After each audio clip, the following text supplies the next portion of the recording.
Vamos à reflexão da palavra de Deus. Vamos aproveitar que vocês estão de pé e vamos ler novamente o texto. Parte do texto que será exposto essa manhã. Provérbios capítulo 9. Vamos ler aqui a partir do versículo de número 4. Diz assim: Quem é simples, volte-se para aqui. Aos faltos de senso diz: Vinde, comei do meu pão e bebei do vinho que misturei. Deixai os insensatos e vivei. Andai pelo caminho do entendimento. O que repreende o escarnecedor traz afronta sobre si, e o que censura o perverso a si mesmo se injuria. Não repreendas o escarnecedor para que te não aborreça. Repreende o sábio, e ele te amará. Dá instrução ao sábio, e ele se fará mais sábio ainda. Ensina ao justo, e ele crescerá em prudência. Temor do Senhor é o princípio da sabedoria, e o conhecimento do santo é prudência. Vamos orar. Nosso Senhor, nós rogamos ao Senhor que nos ajude a compreender aquilo que o Senhor separou para nossa nutrição nessa manhã, sem sombra de dúvidas, determinados pelo Senhor desde antes da fundação do mundo. Nós vivemos a Tua vontade agora e suplicamos, ó Deus, que fale ao nosso coração, que seja para nós motivo de deleite, de contrição, humilhação também, ó Deus, mas que diante disso nós nos acheguemos mais ao Senhor. Nós precisamos ser por Ti pastoreados, como ovelhas que somos, rebanho do Senhor, nós precisamos ser por Ti disciplinados, instruídos, apacentados, como filhos que somos do Senhor.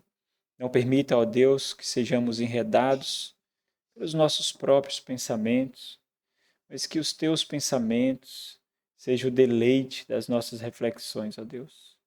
Ajuda-nos, ó Deus, a contemplar o fato de que o Senhor é o público dos nossos pensamentos. Nas nossas racionalizações e reflexões anônimas e secretas, nós fazemos diante do Senhor, por mais que não consideremos dessa forma. Rogamos a Ti, ó Deus, que torne o convite e o banquete da sabedoria mais atrativo ao nosso coração do que todos os outros apresentados. Em nome de Jesus, suplicamos. Amém. O convite da sabedoria. Esse é o tema da nossa reflexão. Nós estamos na 4ª reflexão sobre esse tema. Será que você é capaz de identificar quais convites foram apresentados diante de você essa semana? Quantos convites você recebeu da sabedoria durante essa semana? Dos relacionamentos que você tem, das suas amizades, das pessoas com quem você convive no trabalho, na universidade, entre parentes, entre familiares. Quantos convites foram apresentados a você? Quantos banquetes para os quais você foi convidado, você se deparou? Você se deparou com mais banquetes da sabedoria? Ou você se deparou com mais banquetes da loucura? E essa reflexão é importante para você entender em quais meios você está envolvido, né? Se você se deparou, por exemplo, com mais banquetes, com mais oferecimentos de banquetes, porque eu espero que você não tenha sentado à mesa de nenhum deles. Se você se deparou com mais oferecimentos de banquetes da sabedoria, então você está com os bons relacionamentos. Se não, se você se deparou com mais oferecimentos de banquetes da loucura, da vaidade, da carnalidade, da mulher adúltera, cuidado, você está com relacionamentos muito ruins, relacionamentos perigosos. E não tenha dúvida, você não vai resistir a eles por muito tempo. No momento ou outro, o contexto que você está inserido vai fazê-lo cair, vai fazê-lo fraquejar. Porque é aquele contexto que mais lhe alimenta, né? Se você passa muito tempo em um contexto que lhe nutre de uma forma, aquilo que nós vivemos aqui, por exemplo, 2 vezes por semana, 3 vezes por semana, não vai ser suficiente para nutrir uma barriga que já chega aqui muito cheia, né? Então, é muito fácil você regurgitar, você colocar para fora um alimento se você já está com a barriga cheia. Você vai vomitar, não tem como, não comporta mais. Então, é muito importante você fazer essa análise, né? Se for o seu trabalho, repense como fazer os seus relacionamentos ali, como você vai se portar ali, quais cabimentos você dará, ou então repense em mudar de trabalho de fato, porque a sua alma vale a pena, a sua família vale a pena, a sua integridade eterna vale a pena. Se for a escola, pense em mudar de curso, mudar de escola, mudar de faculdade, mudar de amizade, mudar de relacionamentos, mudar de postura, porque também vale a pena. Vale muito a pena, né? Se for entre parentes, se afaste. Se afaste desses parentes se você não tiver envergadura suficiente para influenciar. Não é só porque é seu pai, sua mãe, seus irmãos, seus tios, que eles têm licença para estragar o seu coração, a sua mente, de forma alguma, né? Os laços mais importantes são aqueles que nos unem pelo sangue de Cristo Jesus e não pelo sangue biológico. Mas é importante fazer essa reflexão. Quais banquetes e quantos foram apresentados diante de você? Então, recapitulando um pouquinho das máximas que nós temos estabelecidos, nós estamos diante de 2 banquetes, nós estamos diante de 2 convites, aqui o convite da sabedoria e o convite da loucura. E é importante salientar novamente que o convite da loucura só é identificado como loucura porque é o sábio que identifica. Nós, quando recebemos, não recebemos como loucura. As vaidades fazem cosca na nossa alma, no nosso ego, então não vão ser recebidos como loucura. Por exemplo, antes de um adultério veio a paquera, vem a conquista e vem a sedução. Se você identificasse de cara que ali era imoralidade, que era pornografia, que era perversão, você não cairia. Você só cai porque você se sente atraente, lindo, linda, desejado, desejada, valorizado, valorizada. É por isso que você cai. Você não identifica. Você só identifica, quando identifica que é loucura, quando as consequências vêm. O que foi que eu fiz? Como eu vacilei tanto? Aí você identifica, né? Mas no primeiro momento não. Então é o sábio que identifica aqui como loucura. É o sábio que identifica como mulher louca, lunática, né? E esses convites eles oferecem 2 banquetes, um que alimenta a alma e o outro alimenta a carne. Um que nos dá alimento do alto, dos céus, e outro que nos dá alimento desse mundo, dessa terra, que traz gozo à nossa carne, da sabedoria e da mulher louca. Os apetites do nosso coração, portanto, determinarão como o nosso paladar vai apreciar cada um deles.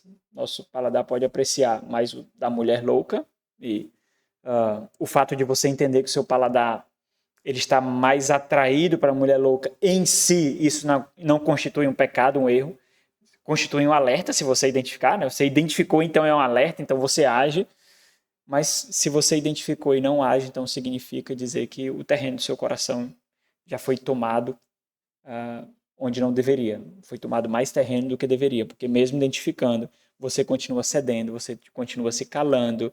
Então, ceder ou então ser negligente a essa identificação, aí está o grande problema, o grande perigo. Lembra lá que o perigo não é o que entra, mas é o que sai. São as vaidades do seu coração. São as concupiscências do seu coração. É o que está lá. Se o que entra não encontra ponto de contato no seu coração, não comunica, então não é tentação. Não é. Porque simplesmente não causou nada. Mas se o que entra encontra um ponto de contato, aí sim. Então é o que está lá. São as suas ansiedades, os seus anseios, os seus desejos, as suas vaidades. É o que está lá que é o perigo. Esses convites, esses banquetes revelarão o que está lá. Não é que você será seduzido. A sedução só há quando há algum nível de consentimento, de fragilidade, de inclinação, quando há abertura para aquela sedução. E aí há a sedução. Então, esses convites eles chegam ao nosso coração através de 2 caminhos. A minha vida, então, é entulhar o caminho para que as vaidades não cheguem ao meu coração, porque eu sei que eu sou frágil, eu vou cair. E é construir, pavimentar um caminho por meio do qual a sabedoria chegará ao nosso coração. Então eu digo, quando aquela pessoa falar comigo, eu ouvirei. Eu posso até identificar que ela está errada em algum momento, mas se for ela falando, se for ela, eu ouvirei. Não importa. São os canais preferenciais, privilegiados, que eu dou acesso ao meu coração. Isso é importante porque não vai cair no meu termômetro de aceitação, sabe? No meu filtro. Então, quais são as pessoas que quando falam você para e escuta? Não tem. Não tem essas pessoas. Depende do meu estado de espírito, depende da situação do meu coração. Isso é um perigo, é um problema. Porque sempre quando você age desse jeito, sempre você condiciona você. Você é o determinante. E aí você vai fazer isso também com o Senhor. Porque Deus não vai aparecer para você em sonhos e tal. Né? Deus usa veículos imperfeitos e tal. Então é importante você determinar pessoas muito claras que você identifica como expressão objetiva e evidente de Deus na sua vida, pessoas usadas pelo Espírito Santo que também erram, mas acertam bem mais do que erram, e como uma forma de submeter ao Senhor, você se submete a esses veículos, a esses instrumentos, e para a sua própria humilhação você entende. Ele pode até estar errado, ou ela pode até estar errado, mas quando ela falar, eu me calo e ouço. Porque eu sei, Senhor, que eu tenho que escutar vozes que o Senhor levanta nessa geração, e um anjo não fará isso, e Cristo Jesus não retornará para fazer isso.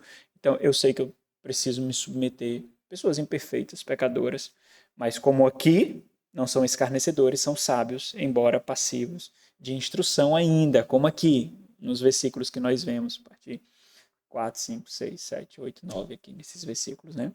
Então, é importante isso. Você precisa determinar essas pessoas para que tenham acesso livre e não, por exemplo, se você identificar, se você colocar a sabedoria para ir pela estrada entulhada que deveria caminhar a vaidade, você vai trazer um grande problema para a sua instrução, porque pelaquela estrada não deveria passar a sabedoria, deveria passar a vaidade. Você colocou muitos obstáculos, você colocou muitas barreiras. Então, a estrada da sabedoria tem que ser trafegada pela sabedoria, a estrada da vaidade tem que ser trafegada ou bloqueada para as vaidades. Então, esses convites, eles chegam até nós, ou até o nosso coração, por dois caminhos. O caminho pavimentado pela maturidade e o caminho pavimentado pela imaturidade. O caminho pavimentado pela maturidade, a vaidade não vai ter acesso livre, vai ter obstáculo. A sabedoria vai ter acesso livre. O caminho pavimentado pela imaturidade, os obstáculos serão direcionados para a sabedoria e as vaidades terão acesso livre ao nosso coração, porque serão deleitosos para a gente, serão apetitosos para a gente. Então, nós refletimos sobre a grande beleza desse convite, que é o convite da sabedoria, que mesmo constantemente nós direcionando desprezo à sabedoria, ainda assim nós recebemos um convite do alto, com todas as honrarias. Não é uma comida requentada que ela prepara para a gente, não é uma cabana que arma ali para a gente, mas existe a perfeição daquilo que está sendo oferecido para a gente. Nós somos convidados a caminhar com a sabedoria de Deus, que é o próprio Deus. Então, a poderosa voz de Deus, assim como nós cantamos, ela ressoa no mundo mal e nos chama pelo nome, especificamente, como eleitos de Deus que nós somos, pelo nome, nos prepara um banquete singular, sem igual, com iguarias não desse mundo, mas do alto, e por isso nós nos deleitamos. Então, nós destacamos que o maior e mais intenso desafio nessa luta que é pela mente e pelo coração. E o grande desafio é justamente a constância, não é ter lapso de discernimento, não é ter momentos de reflexão. Nós não somos feitos por momentos da nossa vida. Nós somos feitos pela constância daquilo que nós vivemos. É a constância que vai criar uma atmosfera ao nosso redor identificável, quem nós somos, quais são os nossos valores, quais são os nossos princípios. Então, o grande ponto aqui é a constância a constância em discernir, a constância em confiar, a constância em conceder acesso àqueles em quem nós vemos Deus, aqueles em quem nós ouvimos a voz de Deus. E, ao mesmo tempo, nós desprezamos aquelas vozes que não são do Senhor. Então, identificando a voz de Deus, eu sei desprezar qualquer outra voz. Então, o convite da sabedoria é o ponto que nós temos refletido aqui até o versículo 12. Depois nós estabelecemos o contraste quando chegarmos ali a partir do versículo 13. Então, nós precisamos ter em mente o que é o foco das nossas reflexões aqui, como eu falei, é o coração, esse é o foco. Nós estamos olhando para o nosso coração, nós estamos fazendo raio-x no nosso coração, nós estamos colocando o nosso coração sobre a mesa. Isso é importante porque não é o que vem, mas é o estado do nosso coração que vai recepcionar o que vem. O convite será aceito ou não depende do estado do nosso coração. É o que está no nosso coração, como o nosso coração é edificado. Então, isso é muito importante, irmãos, porque, por exemplo, quando você tem antipatia por uma pessoa, por que você tem e outras não? Quando você não se agrada de uma pessoa, por que você se agrada e outras não? Quando você cria caso com alguém, por que você cria e outras não? Sabe, isso é importante entender, porque esse tipo de relacionamento é muito comum na igreja. Às vezes nós ficamos indispostos com o irmão, às vezes nós ficamos indispostos com a própria liderança da igreja, enquanto outros não ficam. Por quê? É o estado do nosso coração, é a situação do nosso coração. É isso que vai fazer com que, por exemplo, eu tenha ressentimento ou contrição, que eu tenha amargura ou contrição. É o estado do meu coração, é o que eu alimento no meu coração. Em determinadas situações, você pode, por exemplo, ficar racionalizando o mal e a perversidade daquele que lhe dirigiu uma palavra e que você julgou que foi indevida, não deveria lhe dirigir aquela palavra. Quando você faz isso, você fica nutrindo o seu coração com amargura, ressentimento, rancor. De outra forma, você não faria isso, você diria, não, eu acho que dele foi impensado, ou então, eu merecia mesmo. Talvez eu merecia era pior. Não faz sentido. Eu vou deixar isso para lá. Eu prefiro não acreditar nisso que o meu coração está querendo produzir. Dessa forma você protege o seu coração, você blinda o coração. Então você nutre ele, né? Então o objetivo aqui é o coração. Não é somente o que entra ou o que bate a porta, mas é justamente aquele que abre a porta, né? Aquele que abre a porta, o mordomo que está no seu coração. Né? Porque o convite ele é aceito ou não segundo as apreciações do nosso coração. Porque o banquete que é oferecido, ele será recepcionado por esse mordomo. Esse mordomo pode ter como características ambições, desejos, ansiedades, apetites que não corroborem com o convite. Não estão de acordo com o convite da sabedoria, mas estão de acordo com o convite. É como aquele recepcionista de uma empresa, ou como aquele secretário, aquela secretária de um gerente, em que você quer ter acesso ao gerente, mas é a secretária que vai determinar se você vai ter ou não. Porque é a secretária que vai dizer se ela vai informar o gerente que você está ali querendo falar com ele. Então, de alguma forma, ela tem um poder para isso, né? Então, nós vimos a cerimônia aqui do convite, da sabedoria, com toda a honraria, toda a pompa. Existe um zelo do versículo 1 a 4 a preparar para a gente. Nós vimos os convidados para o banquete da sabedoria, versículo 4. Quem é simples, então simples, aqueles que que entendem da sua ingenuidade, no sentido de que precisa ser preparado para a maturidade. Então, é aquele que suspeita de si, né? Aqueles que sabem que precisam de médicos, aqueles que estão cientes que precisam ser curados, que precisam ser cuidados, aqueles que entendem tranquilamente, e não é inferior pensar dessa forma, mas aqueles que entendem que as suas duas únicas mãos são insuficientes, são incapazes de oferecer todos os cuidados que ele precisa. Ele precisa de mãos mais hábeis para cuidar dele. Nós vimos o próprio convite aqui, ainda no versículo 4, e aí segue, né? Volte-se para aqui. Então, é uma conclamação de arrependimento. Então, arrependa-se. Arrependa-se. Então, se eu suspeito de mim mesmo, o arrependimento é apenas um reflexo natural disso. Porque eu sei que em algum momento eu posso, sim, tomaram uma direção errada. Eu posso. Então, é uma exortação para mudança de curso, para desistir de um curso, de um caminho que estava sendo tomado. Então, a ideia é de voltar atrás e retroceder e tomar outro caminho, um caminho seguro aqui. Então, é uma conclamação de arrependimento, né? Do compromisso do nosso coração. E o que esperar, então, desses convidados? É o que nós começamos a ver, nós vemos domingo passado, mas vai servir de base para nós enxergarmos também o que vamos refletir hoje. Então, versículos 5 e 6, o que esperar desses convidados? Em suma, que eles sejam ensináveis. Lembra lá, que sentar à mesa da sabedoria significa aceitar o convite para a instrução. Então, você não vai sentar à mesa e não comer. Sentar à mesa significa ser alimentado. Então, versículo 5 e 6, vinde, comei do meu pão e bebei do vinho que misturei. Deixai os insensatos e vivei, andai pelo caminho do entendimento. Observa que interessante, a metáfora é de que, bom, se assentamos à mesa, aceitamos o convite, ou seja, nos submetemos àquilo que é oferecido.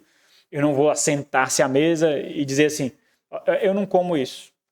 Olha, esse tipo de comida não é agradável meu paladar. Não, esse daí faz mal para mim. Então, não rola.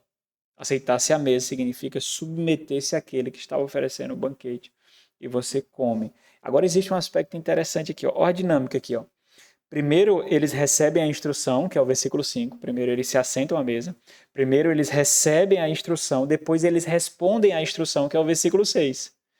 Que é justamente, primeiro eles aceitam a instrução, vinde, comei e bebei, e depois eles respondem à instrução, deixai, viver e andai. Então, se eu recebo a instrução, uma resposta é esperada de mim.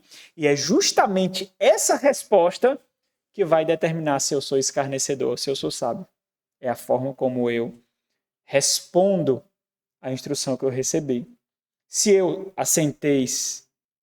me assentei à mesa, comi do banquete, fui ensinado, que é a instrução, que é como ele vai aplicar agora, e eu não deixei de andar, não deixei de viver e não deixei de ser conduzido junto aos insensatos, então eu estou mostrando que eu sou ainda mais insensato do que eu julgava ser.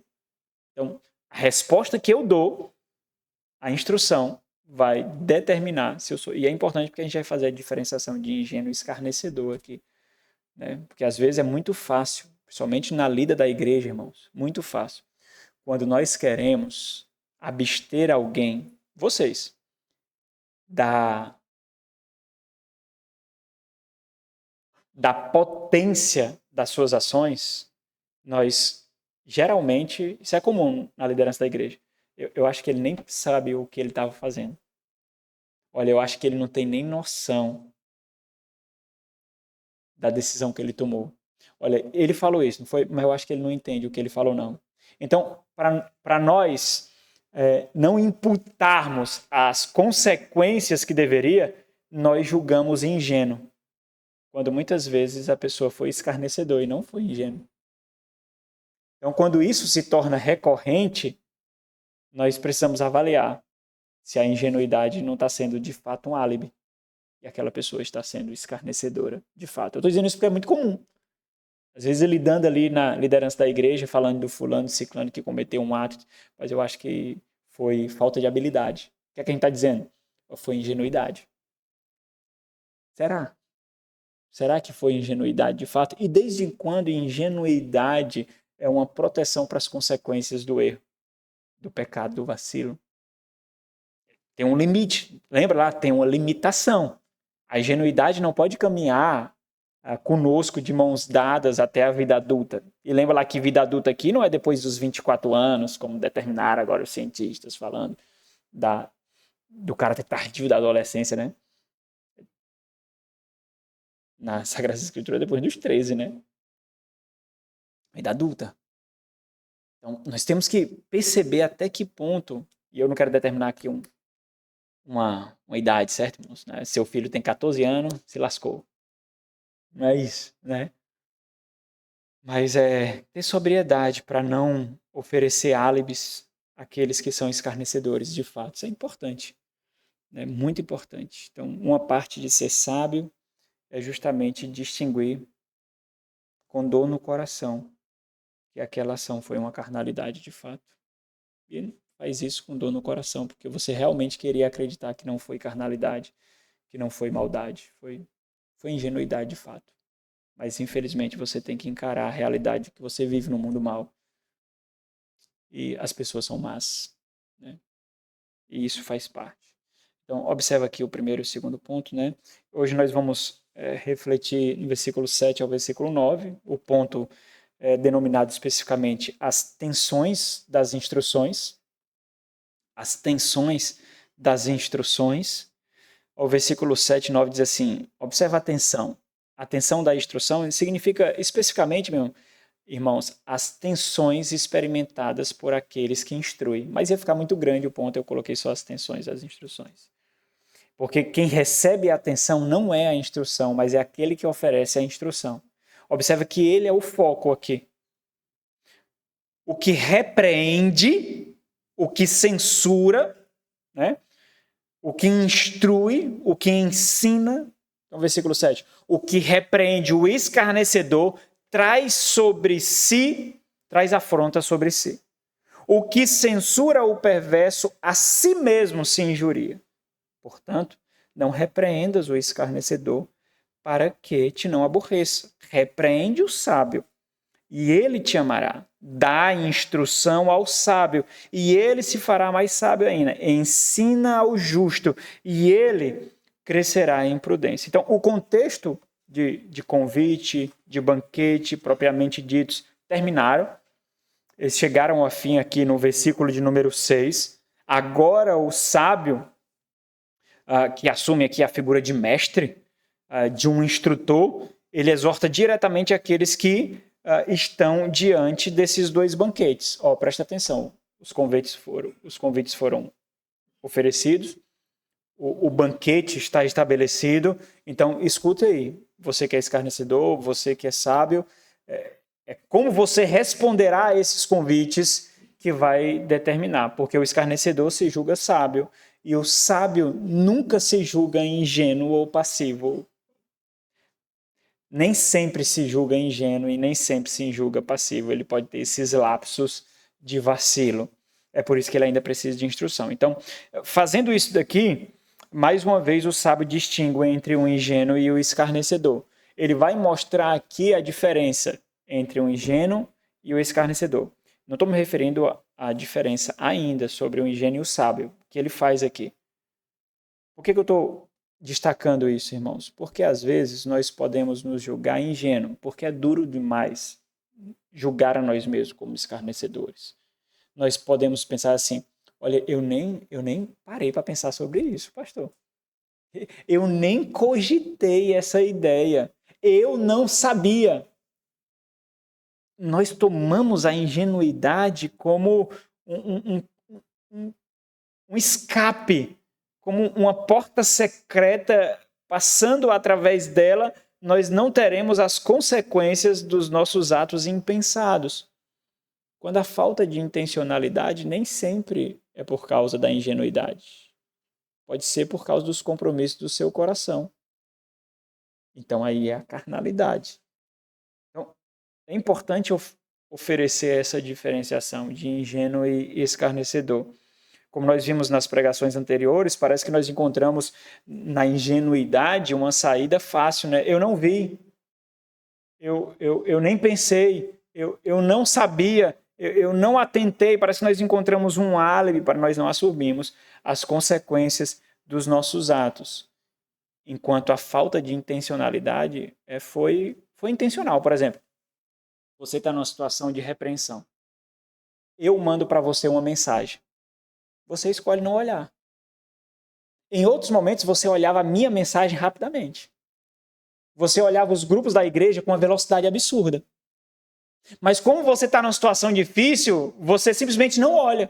Porque depois você pode dizer assim, eu nem vi. Só que o histórico lhe condena. É assim, não é assim? Eu sei que é assim. Eu sei, é desse jeito. Então, o eu não vi, a ingenuidade foi forjada para não ter as consequências. E isso só é um sinal de que a sua intencionalidade está comprometida. Irmãos, eu não estou apontando ninguém aqui real, né? Eu estou sendo absurdamente prático, muito prático mesmo. Essa é a dinâmica. Essa é a dinâmica. O sábio aqui, ele desfaz esse álibi de uma forma muito clara. Ele é objetivo aqui, ele é muito direto.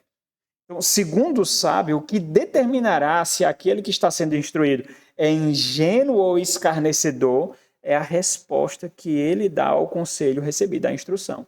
Porque o escarnecedor, ele fica com raiva. O ingênuo fica triste.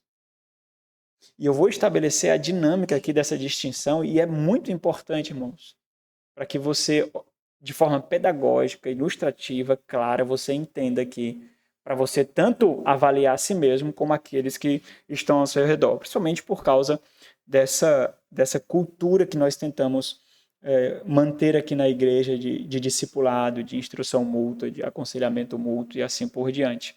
Porque às vezes nós precisaremos passar a mão na cabeça. Outras vezes nós precisaremos ser duros, diante de lágrimas, de gemidos e de choro. Mas isso é esperado de nós, né? Então, vamos lá, eu vou sempre estabelecer o contraste aqui no que vai seguir, tá bom? Enquanto um ingênuo precisa ser instruído e protegido da sua credulidade excessiva, ou seja, ele acredita em tudo e todos. Fulano, você não viu o que Ciclano falou com você, não, rapaz?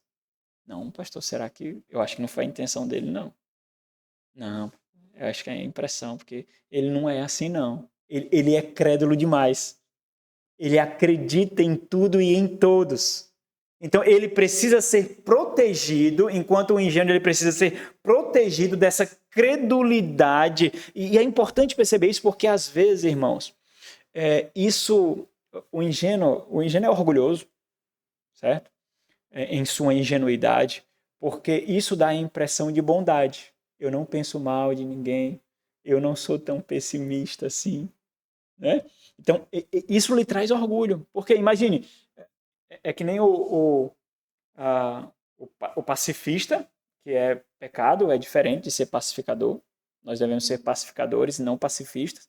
Pacifista significa estabelecer a paz a todo custo, de qualquer forma, inclusive contrariando a lei de Deus. Ser pacificador é diferente, é a paz do Senhor que tem que ser estabelecida e assim por diante.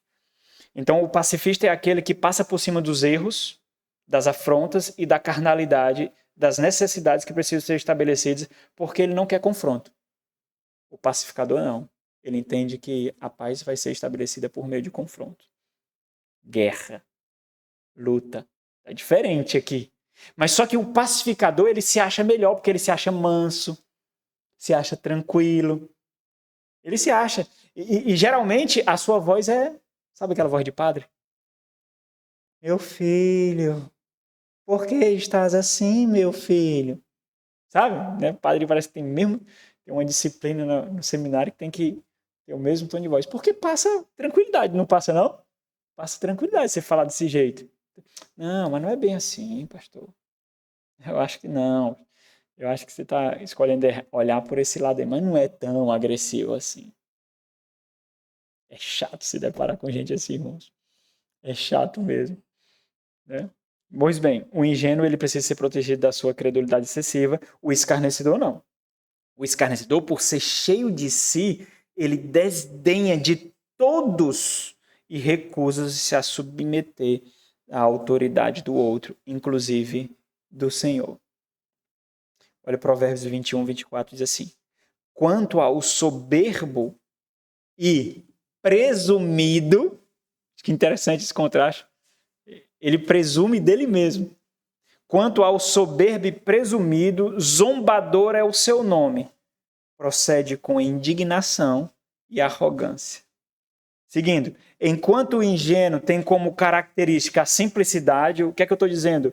Ele é de fácil trato, quando ele tem como característica a simplicidade, pois da mesma forma que ele é ingênuo para as complexidades da vida, ou seja, ele não enxerga as maquinações dos outros, como deveria enxergar, enquanto ele é ingênuo para as complexidades da vida, ele também é ingênuo para as maquinações da sua própria carne.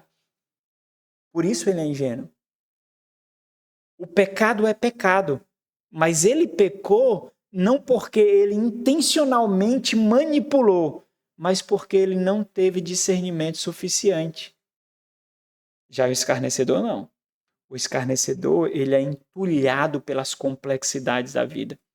Ele é marcado por reservas, pessoas reservadas, de quem não difícil chegar até o seu coração, difícil adentrar a sua vida, é uma pessoa de difícil acesso, é uma pessoa de difícil trato. Provérbios 15, 12 diz assim: o escarnecedor não ama aquele que o repreende, nem se achegará para os sábios, nem se achegará para os sábios.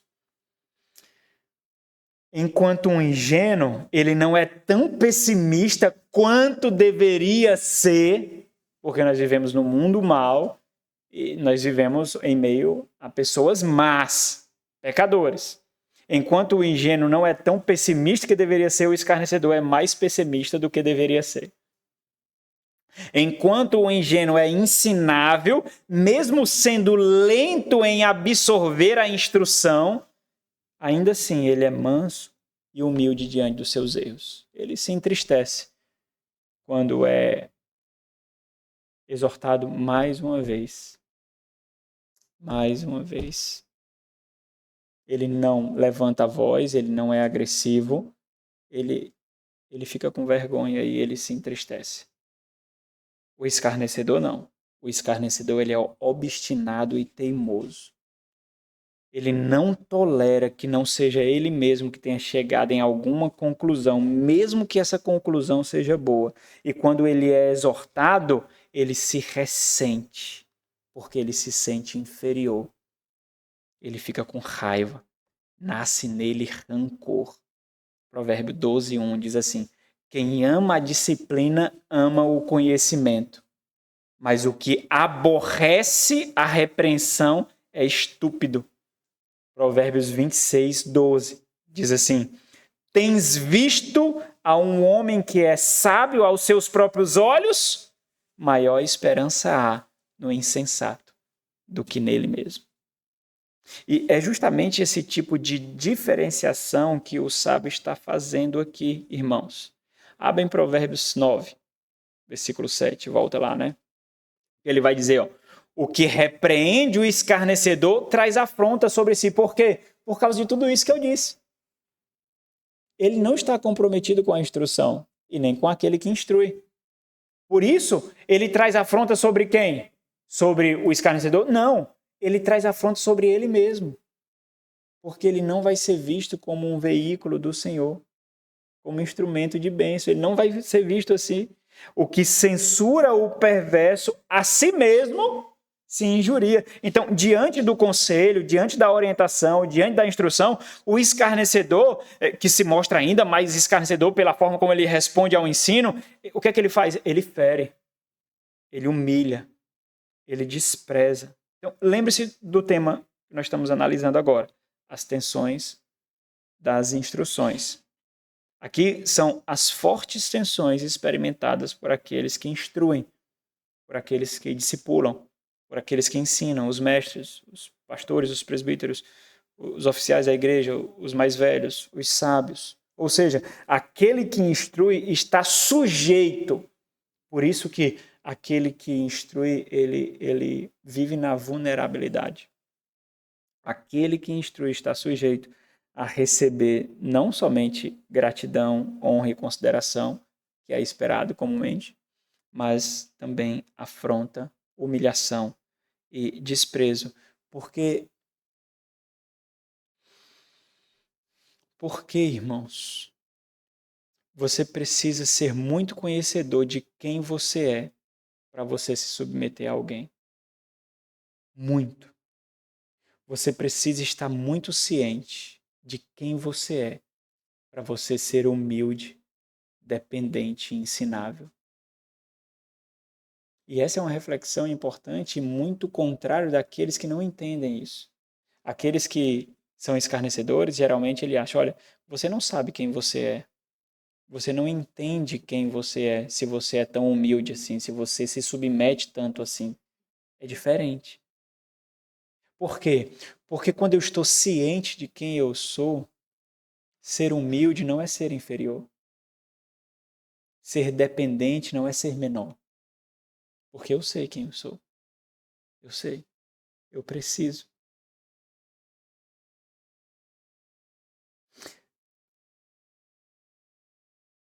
O sábio, ele cria um imaginário aqui no versículo 7, se você prestar atenção. O imaginário que o sábio cria aqui é de alguém que quer ajudar, mas acaba sendo ferido. Então, imagine um homem que tenta resgatar uma fera selvagem. Uma fera selvática mesmo. Uma fera selvagem. Não é domesticável, como nós vemos lá na descrição da criação. Mas ele tenta resgatar uma fera selvagem. Ele tenta resgatar porque sabe que aquela fera está ferida. É uma fera que está machucada, e, sei lá, tem algum pedaço de metal preso ao seu pescoço, à sua pata, assim por diante, ou então está presa numa armadilha. Ele tenta resgatar porque sabe que aquela fera precisa de ajuda, né? Todo mundo está falando da onça aí, então digamos que é a onça, né? Considerando que a fera vai retroceder da sua natureza. A natureza da fera é ferir e matar. Não tem essas considerações. Mas no final, mesmo depois de ser salva, a fera selvagem, sanguinária, ela não retrocede da sua natureza perversa. Ela fere e mata a mão que lhe ajudou. É justamente esse imaginário aqui que ele cria. Aquele que instrui, instrui, mas pelo zombador é ferido, é machucado, é desprezado, recebe afronta. Veja que isso é diretamente intencionado no versículo 8. Ó. O sábio agora, ele é absurdamente categórico em determinar que as forças de quem instrui não devem ser gastas naqueles que não valorizam a riqueza do que está sendo oferecido. Porque existem muitas pessoas precisando, de fato, e que entendem quem precisa. Olha o versículo 8. Ele é categórico. Se essa é a realidade do escarnecedor, eles não repreendas. Então, isso aqui mostra na gramática hebraica aqui, né, que não é especificamente um imperativo, mas promove um profundo desejo daquele de quem fala. É como se ele estivesse realmente sendo enfático e gritando. Não repreendas. É tanto que na língua portuguesa é caracterizado como um imperativo mesmo. Então, não repreendas o escarnecedor. Por quê? Porque ele vai te aborrecer. O resultado não virá. Entenda o que ele está dizendo aqui. Quando o apóstolo Paulo diz que o evangelho é cheiro de vida para os, era aroma de vida para os que vivem e cheiro de morte para os que morrem, ele também está englobando isso aqui. Porque, afinal das contas, quem está sendo protegido aqui não é o escarnecedor e nem a instrução, mas é quem instrui. Isso é importante. Porque se aquele que instrui for ferido, ele não instruirá mais. Quantos de vocês não conhecem pastores que abandonaram o ministério? Irmãos que eram vitais na vida da igreja, que abandonaram a igreja? Pessoas que antes pregavam e deixaram de pregar? Pessoas que antes ensinavam e deixaram de ensinar por causa de escarnecedores, por causa de afrontas? Todos nós conhecemos, né? Então o ponto dele é o seguinte, ó, preserva-se. Porque de ti sairá muito mais. Não se gasta com um só não, porque senão você vai morrer e outros não vão ser abençoados. Então, é o montante aqui que está sendo observado. A potencialidade daquele que instrui. Ele tem potencial para instruir 100, mas porque ele se dedicou a um, os outros 99 vai ser descartado, porque ele se matou com um. Vocês estão entendendo? Então, o sábio aqui ele está sendo protegido mesmo aqui. Então, não repreendes o escarnecedor para que te não aborreça. A ideia aqui é para que você não experimente rejeição. É para resguardar a sua integridade emocional e espiritual, para que você não experimente desprezo. Aí ele diz, repreende. Aqui é interessante, porque quando eu falei lá, ó, não repreendas, na gramática hebraica lá não está categoricamente como um imperativo, o termo é mais forte aqui em relação ao sábio. É como se ele dissesse assim, ó, não aconselhe o escarnecedor. Mas grite com o sábio. É como se ele tivesse... Ele usa uma palavra mais forte para categorizar a instrução do sábio. Porque o sábio, ele não vai ver com grosseria. Ele vai ver como bondade. Por mais que o tom da voz seja diferente. Então, quando ele diz assim, ó, não repreenda os escarnecedores, não instrui o escarnecedor, mas grita com o sábio. Quando ele diz, repreende o sábio. No português não dá para ver direito, né? Mas é isso que ele quer dizer aqui. E ele te amará. Ou seja, qual é a diferença? Enquanto o escarnecedor despreza, aborrece, que aborrecer é desprezar mesmo, rejeitar. O sábio não, ele amará. Então, observe que existe um aspecto aqui de não somente ter o conselho valorizado, mas o aspecto da proteção de quem oferece o conselho. Observe o escarnecedor. Ao invés de gratidão e honra, ao repreender o escarnecedor, o sábio recebe vergonha, insultos, desprezo. Por isso, o sábio, ele destaca que o seu tempo, seu tempo e energia, eles foram desperdiçados, eles foram dedicados de forma inútil. E segundo o versículo 8, no lugar da gratidão e submissão, o escarnecedor ele responde com ódio, com desprezo, ele aborrece. E o fator central aqui, irmãos, isso aqui é importante, o fator central aqui na figura do escarnecedor é o orgulho. O orgulho é central. É o orgulho que faz com que ele não se porte de forma ensinável. Tendo em vista que houve a correção, significa que foi identificado um erro na vida do escarnecedor, esse erro foi exposto, o que causa no escarnecedor raiva, ressentimento e o desejo de vingança. Logo, uma vez que o escarnecedor ele rejeita o temor do Senhor, versículo 10 diz aí, o escarnecedor rejeita o temor do Senhor, segundo o sábio, o ódio dele transborda também para aquele que instrui, de forma verbal e física. Provérbios 22, 10 diz assim, lança fora o escarnecedor, e com ele se irá a contenda. Olha aqui. Às vezes a gente quer preservar quem está trazendo desgraça ao nosso meio. O espírito de salvador. Quando aquela pessoa não tem salvação. Não tem. Sabe aquela pessoa problemática na família? Seja por uso de drogas, seja por algum tipo de ilegalidade. E toda a família se volta para aquela pessoa. Toda a energia se volta para aquela pessoa. Todos os recursos, todo mundo passa a viver em função daquela pessoa. E aí a família vai definhando, as dores vão se tornando normais, contextos normais, atmosferas normais, tensas, densas. E se aquela pessoa fosse retirada do meio, a paz e a harmonia se estabeleceria. Entenda? O sábio instrutor aqui, ele é chamado a seguir segundo a instrução que ele tem, não segundo as suas emoções. Ele faz o que faz porque sabe que tem que fazer, por mais que faça com lágrimas nos olhos. Por mais que seja vigoroso na frente de quem instrui e chore no seu quarto. Mas ele faz porque a sua consciência não lhe permite fazer diferente. Ele sabe que tem que fazer isso. É isso que é esperado dela. Então, lança fora o escarnecedor e com ele se irá a contenda. Cessarão as demandas e a ignomínia, a vergonha, o insulto, o desprezo. Isso porque o escarnecedor ele não recebe a bondade como bondade. E esse é um ponto. Estava caminhando para isso daqui, irmãos. 2 pontos importantes que eu tinha que trazer hoje. A diferença entre ingênuo e escarnecedor e esse ponto aqui que eu já fiz menção, que eu vou falar agora. Porque o escarnecedor, ele nunca recebe a bondade como bondade. Nunca. Você pode, sabe aquela pessoa que você vai... Olha, eu tenho que ter cuidado com a palavra que eu vou digitar aqui. Porque pessoas geralmente não recebem muito bem essas palavras. Eu tenho que ter cuidado até no que eu vou falar, porque talvez qualquer coisa, se eu usar uma palavra que pode soar dúbia, aquela pessoa vai pegar logo no lado negativo. Sabe? São pessoas com quem nós temos que lidar, que nós ficamos pisando em ovos.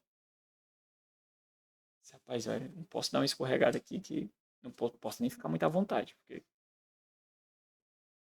o escarnecedor nunca recebe a bondade como bondade, porque os seus olhos e o seu coração estarão sempre inclinados a enxergar a bondade como oposição. Sempre, sempre. E esse é o ponto de suma importância aqui, ó. Presta atenção nisso. Porque quando você tiver alguma indisposição com o irmão, com a igreja, quantas pessoas falam mal de igreja, né? Quantas pessoas falam mal dos próprios crentes? Quantas pessoas mostram de forma vitimista que pisaram no seu calo, que lhe trataram assim? Por que isso acontece? Então, guarda isso que é importante. Até no seu pastoreio, de você precisar ser pastoreado, como na lida uns com os outros. A questão aqui não é o que é feito em si. Porque, entenda, uma das grandes frustrações da caminhada, da vida como um todo, mas especialmente da caminhada cristã, é quando você tem expectativas erradas e você se frustra. Quantas vezes você pode ter pensado assim, pai, eu nunca imaginei que o irmão fosse falar assim comigo? Sério? Por que você criou essa expectativa tão alta do irmão? Ele é pecador, não é não? Parece algo tão belo você dizer assim, olha, eu tinha tanta consideração por irmão. Entenda, irmão, tenha a mais absurda consideração pelo irmão. Mas nessa consideração tem que ter um compartimento do erro, do pecado e da imperfeição. Entenda isso. Você não pode sacramentar alguém, não, irmãos. Colocá-lo como imaculado e glorificado. Você vai se frustrar. Não tenha dúvida, você vai se frustrar.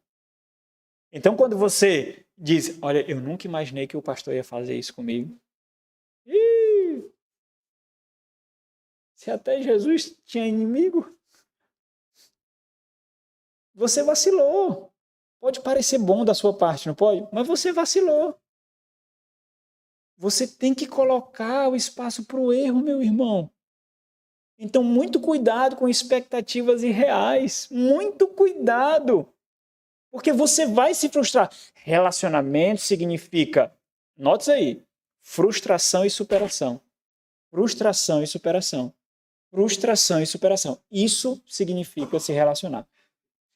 Relacionamento não significa frustração e abandono. Frustração e desistência. Não significa. Isso não é relacionamento. Isso significa um intercâmbio, significa uma relação meramente condicional e comercial. Se for assim, não é relacionamento. Não é. Ou seja, eu estou contigo até ficar beleza. Aplica isso ao casamento. Quantas vezes você se frustrou com seu marido? Com a sua mulher? A paternidade, a maternidade. Quantas vezes você se frustrou com seus filhos? Quantas? Abandonou? Não, por quê? Porque você entende. Vocês, pais, quantas vezes já fizeram assim, olha, não tem jeito, não sei mais o que é que eu faço com meu filho. Se fosse outra relação, o que é que você faria? É o seu filho. Você baixa a cabeça e segue. Porque esse tipo de relacionamento, você é tomado no seu coração com um patamar tal em que abandono não é permitido. Só que os outros relacionamentos, parece que é. Aplica isso à vida da igreja. Parece que os relacionamentos que a gente tem na vida da igreja é condenável, é abandonável. Não deveria ser, porque é um pacto também que nós estabelecemos. Isso é muito importante, irmãos. Muito importante. Porque o lance aqui não é o que é feito em si, mas o estado do coração daquele que recebe a instrução. É o que está aí. O problema não é um tom de voz. O problema não são as palavras utilizadas. O problema não é se houve exagero ou não. Mas o problema é justamente o coração daquele que recebe. Porque no final das contas é isso que o Senhor quer revelar, não é? O grande ponto do Senhor é com o coração. Não é com sacrifícios, mas misericórdia quero. Esse é o ponto do Senhor. Não é o que entra pela boca, mas é o que sai. Veja que o mesmo ensino e instrução e a mesma intensidade são direcionados por dois, o escarnecedor e o sábio. Por dois. Porém, enquanto o escarnecedor recebe de uma forma, o sábio abraça de uma maneira completamente diferente. Ou seja, o que determinará o tom de voz da instrução que você ouve não é o tom de voz do instrutor, mas é a sensibilidade do seu coração. É o estado do seu coração. Para o escarnecedor, até a fala mais mansa será um grito de afronta. Sabe a diferenciação que eu fiz? Repreendes, repreenda, no versículo anterior, gramaticalmente falando.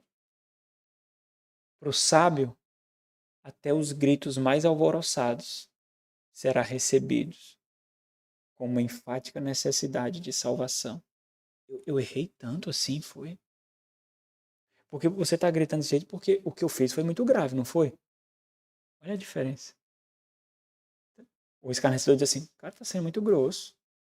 Precisa disso tudo? Precisa dessa tolice? Precisa? O sábio não diz, eu errei tanto assim? Eu não imaginei que foi essa intensidade, não, do meu erro. Vocês estão percebendo a diferença, irmãos? Por favor, perceba a diferença aí. Isso aqui é importante.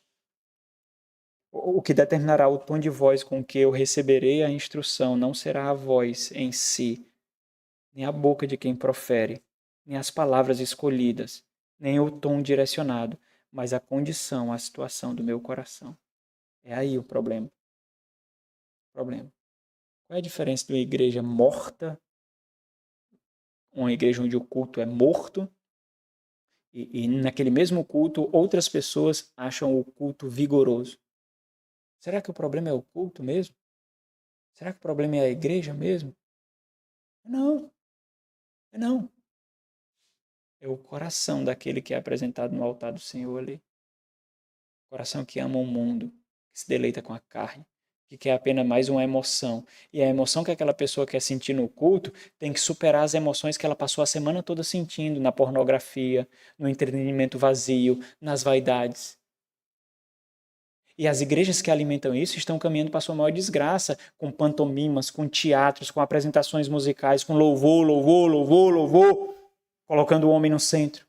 Porque aquela pessoa que veio, ela é tão carnal, então, para ela dizer que o culto foi bom, ela precisa que as emoções superem todas as emoções carnais que ela desfrutou durante a semana.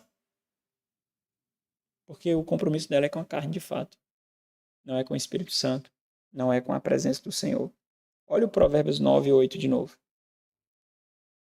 Não repreendas o escarnecedor para que te não aborreça, para que você não experimente rejeição e desprezo.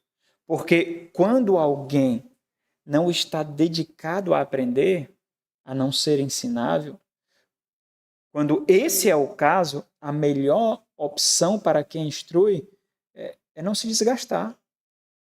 É não ser colocado em uma situação que lhe trará dor e desprezo.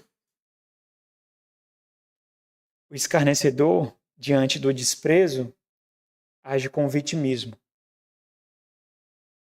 O sábio, diante do desprezo, o ingênuo, diante do desprezo, entende que errou mais do que deveria, mais do que podia.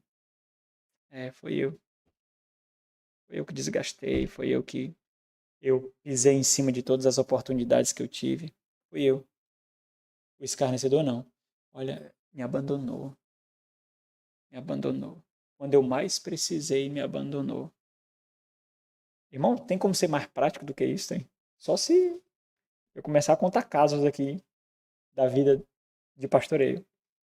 Porque isso é o que a gente vive na prática. É isso! Isso daqui, ó! Então, veja que até mesmo os sábios são passivos de instrução, porque ele não é perfeito. Então, entenda, é muito importante o sábio identificar aqui esse que está sendo instruído, como contrastando com o escarnecedor, ele colocar como sábio, porque a gente vai entender que quando as nossas expectativas são irreais, sempre haverá frustração. Então, Não importa o mais alto nível de consideração que nós dedicamos a alguém, se não for Jesus Cristo, tem que ter um local para a imperfeição das considerações que nós temos para com a pessoa. Filhos, os seus pais não são perfeitos. Eles vão errar, vão pecar. E vão cometer pecados que vocês julgavam que seus pais nunca cometeriam. Porque na frente de vocês, ele tem que ser o mestre, ela tem que ser a instrutora, ela tem que ser a piedosa, o piedoso. Mas muitas vezes, quando vocês não estão enxergando, eles cometem pecados que vocês nem imaginam. Aí você vai dizer, é muita hipocrisia, pai. Mãe, é muita hipocrisia, porque a senhora me condenou nisso e agora a senhora cometeu. Mas os pais nunca disseram que eram perfeitos, não, irmãos. Não, essa foi... Você presumiu isso. Imagina, vocês acham mesmo que eu pratico aqui tudo que eu prego? Tudo que eu prego eu pratico? Vocês acham mesmo que os pecados que eu condeno aqui eu não cometo nenhum? Os meus olhos são ilibados? O meu coração é glorificado? Não! As vaidades da carne, as concupiscências da vida também são desfrutados por aqueles que exortam, irmãos. Pelos pais, pelos sábios.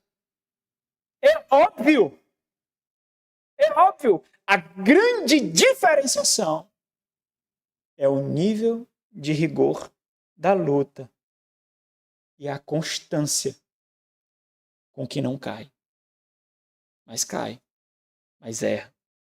E são muito mais hábeis, muito mais, porque tem muito conhecimento para desculpar os seus pecados e as suas vaidades. Não tenha dúvida. Não tenha dúvida, não. Não tenha. Então, os sábios aqui são passivos, ainda assim, eles demonstram que são sábios justamente por causa do caráter ensinável, é por isso que eles são sábios. Eles são abertos à instrução, ou seja, a forma como ele responde ao ensino é determinante. Por isso, a segunda parte do versículo 9 até a segunda parte do versículo 8 até todo o versículo 9, ele é direcionado a esses ensináveis que são identificados aqui por sábios. O versículo 9 diz assim, dá instrução ao sábio, e ele se fará mais sábio ainda. Ensina, olha a contundência. Ensina aqui significa oferecer conhecimento do Senhor, porque isso não vai desprezar.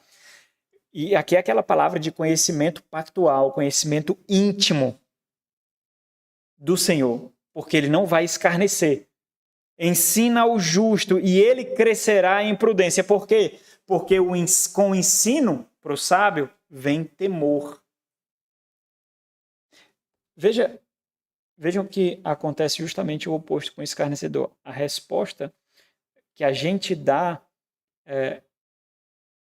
e os frutos que nós damos ao ensino determinará se nós somos escarnecedor ou sábio. Os versículos 8 e 9 exibem dois possíveis processos de relacionamento. Dois possíveis processos de desenvolvimento de relacionamento. Porque existe um tipo de relacionamento do sábio, do instrutor, né, do sábio para o escarnecedor, e existe um processo de relacionamento do mestre com o sábio. Então, existem dois tipos de processo de relacionamento. No versículo 8, nós observamos um mestre que conhece o seu papel, mas um aprendiz que desconhece completamente o seu. Então, se o instrutor conhece seu papel como instrutor, o aprendiz, que é o escarnecedor, desconhece quem ele é, que é um aprendiz. Por isso, ele é escarnecedor. Mas, para o escarnecedor, um dos fatores mais determinantes disso é exatamente não aceitar a fase como ele se encontra, que é de aprendiz. Essa é a fase que ele se encontra. Daí, então, a prepotência não lhe permite passar para a próxima fase, independente da idade. Por isso que tem pessoas de 40 anos que são imaturas. Pessoas de 50 anos que são imaturas, pessoas 15 anos de membro de igreja, 20 anos de evangélico, que são imaturas, porque não passaram para a próxima fase.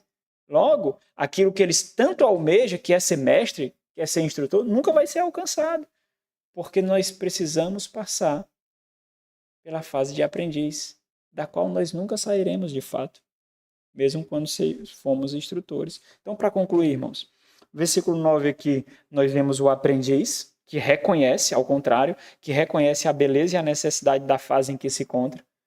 Sabe, uma das coisas que eu queria ter e eu não tive, eu queria ter tido um tempo de ser pastor auxiliar, de um pastor mais velho, mais maduro. Como eu queria. Depois de ter desenvolvido na marra o ministério presidencial da igreja, é difícil reverter a situação, porque o ímpeto de comandar sempre vai estar. O ímpeto de tomar as decisões sempre vai estar. Né? É difícil, mas não sei. Mas é algo que eu nunca tive e que eu desejei demais ter. Desfrutar do ministério no começo, sem a tensão e as intensidades de tomar as principais decisões. E ser conduzido, ser ensinado. Meus irmãos, isso é tão belo, é tão maravilhoso, que somente o orgulho não nos permite ver. Saber que, mesmo diante dos meus erros, aquele que está acima de mim tomará as responsabilidades. Não é assim que um líder faz? Quando o funcionário faz uma cagada, é o gerente que toma a responsabilidade. Porque se ele disser assim, ó, foi o funcionário, vai ser um sinal de que ele não é líder. Porque ele jogou a responsabilidade por aquele que está subordinado a ele. Quando ele tem que ser responsável por todas as decisões da equipe. Porque é o nome dele que está ali. Tem líder assim também. Que não é líder nada, é frouxo, fraco, mole. Estudo. Então, ser aprendiz de alguém sábio, maduro, é uma das coisas mais privilegiadas que tem. Mais privilegiadas que existe. Então, no versículo 9, nós vemos um aprendiz que reconhece a fase que se encontra. E por isso, mesmo ainda não sendo mestre, ele é descrito aqui como sábio. Como um prenúncio daquilo que ele se tornará por causa da postura que ele tem. Com isso, uma de suas maiores e melhores propriedades aqui é justamente a humildade. Diferente da arrogância do escarnecedor. E é nessa humildade que está sua grandeza. Grandeza. Por isso, aquele que almeja ser grande, ele deve se mostrar o mais baixo dos homens. Ele será exibido como o mais baixo dos homens, aquele que almeja ser grande.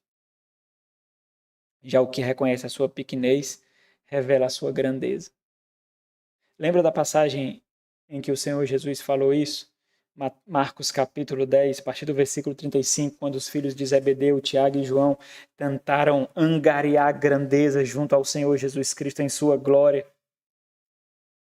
E no texto paralelo, em Mateus capítulo 20, é a mãe deles que tenta angariar para ele um lugar de honraria na glória. O Senhor Jesus diz, Marcos capítulo 10, versículo 38, diz assim, não sabeis o que pedis. Porque o que o Senhor está dizendo assim, ó, se tu quer tamanha grandeza, tu vai ter que descer ao abismo mais profundo da dor. Por isso que o Senhor Jesus diz, olha, vocês não sabem o que pede. É interessante porque o Senhor Jesus está falando aqui para os seus discípulos isso. Então mostra que nós temos lapsos, irmãos, de raciocínios falhos. Nós temos. Vai ter momentos que a gente vai ser arrogante, vai ter momentos que a gente vai ser orgulhoso quando não deveria. E aqui o Senhor Jesus está mostrando aqui que é a falta de conhecimento do todo, que ainda haveria de vir com o derramamento do Espírito Santo, que ia trazer de fato um profundo conhecimento das coisas.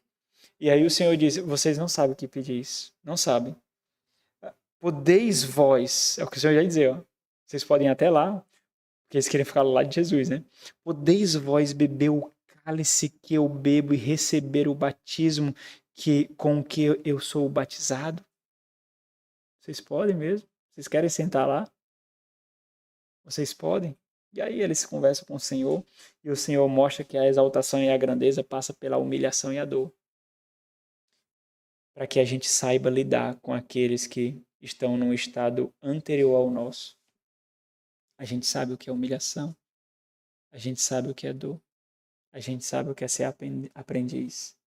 E se a gente já passou por isso, nós não vamos desdenhar, nós não vamos zombar, nós vamos reconhecer como uma fase necessária, que precisa ser transposta.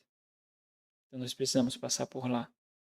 O Senhor Jesus então afirma no versículo 43, ele diz, mas entre vós não é assim, pelo contrário, quem quiser tornar-se grande entre vós será esse o que vos sirva, e quem quiser ser o primeiro entre vós será servo de todos. Então entenda, irmãos,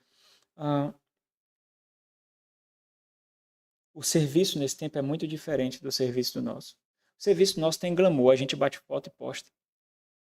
E as pessoas dizem, como é humilde. Como é humilde. Como é contrito. Serviço nesse tempo não tinha rede social. Era desprezível. Pessoas ricas não lavavam pés. Pessoas ricas não limpavam excrementos. Na igreja, pessoas ricas lavam pés, limpam o banheiro. Não era assim. Não era assim. Serviço significa desfrutar constantemente da situação de humilhação que você se encontra. É aqui que era o serviço. Não era glamouroso, irmãos. A gente não consegue alcançar isso, não. A gente não consegue, de fato. Não consegue. Mas, meus amados irmãos, cuidado. Cuidado com cada partícula de vida que o Senhor lhes confiou. A vida é dele. E um dia você dará contas. Cada partícula de vida. Cada partícula. Cada milésimo de segundo de vida que ele lhe confiou. Foi ele que soprou em você o fôlego de vida, a vida é dele.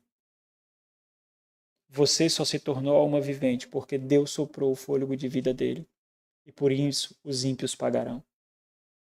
Por isso nós responderemos pela forma como nós tomamos a vida que nos foi emprestada. Nós receberemos as consequências dos vacilos que nós damos. Não tenha dúvida. Pode parecer que as consequências não virão, mas virão. Se diz, eu vi um pastor, que eu gosto muito, advertir justamente sobre isso. Ele diz assim, pastor Judiclei Santos, quem não quer cair, não anda em locais escorregadios. Legal, né? Por que você estava lá? Não, porque eu pensei que não tinha problema. Conte-me mais, Barney. Conte-me mais.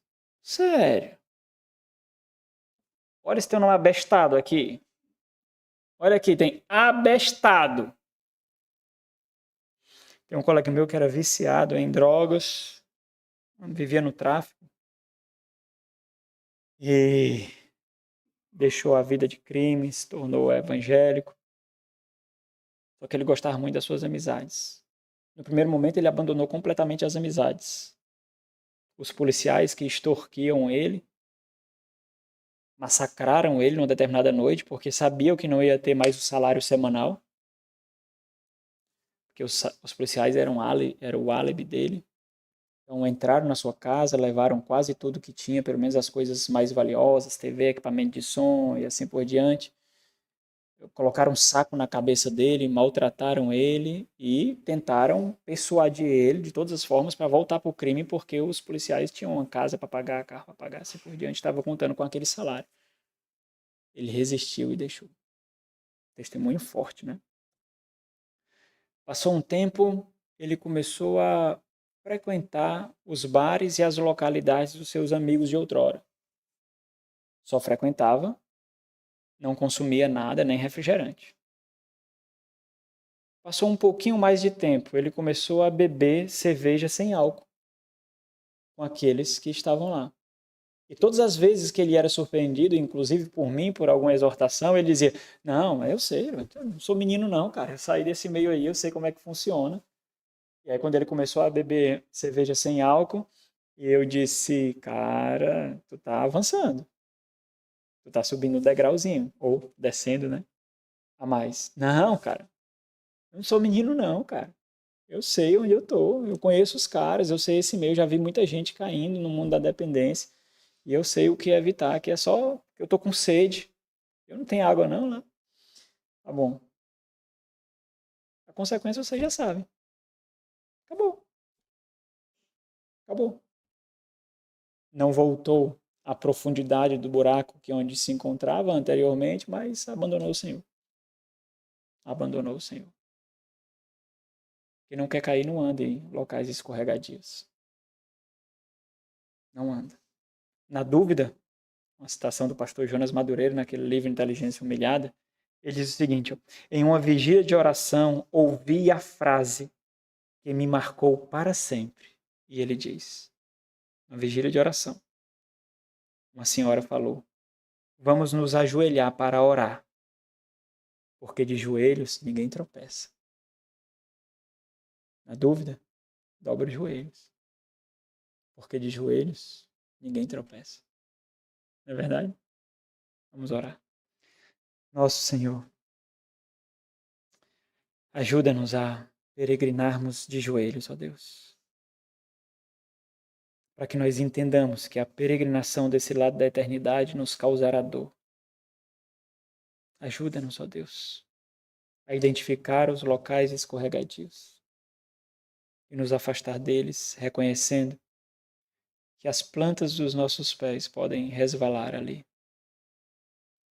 Ajuda-nos, ó Deus, diante dos oferecimentos dessa vida.